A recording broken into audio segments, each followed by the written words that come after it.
So let's dive into the history and evolution of AI. In every industry, there is history. So I'm going to take you through the history of artificial intelligence. So the concept of intelligent machines dates back into antiquity with myths of, and stories of artificial beings. However, the modern field of AI began to take shape in the mid-20th centuries.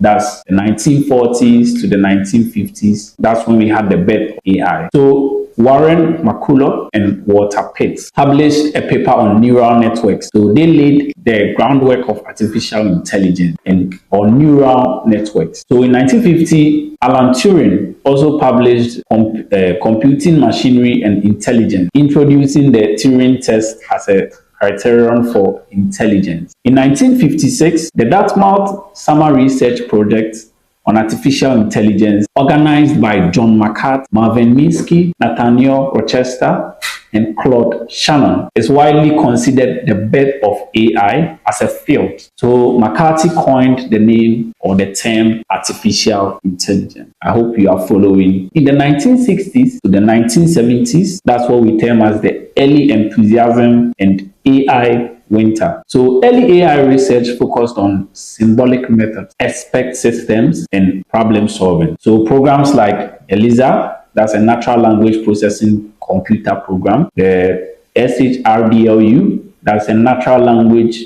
understanding program, showed early promise. But the limitations of these early systems and difficulty of scaling them led to a period known as the AI winter in the mid-1970s, where funding and interest of AI actually declined. In the 1980s, expert system boom and bust. The rise of expert systems, which mimic the decision-making ability of a human expert, brought renewed interest in the new investment of AI. So these systems were successful in narrow domains such as medical diagnosis.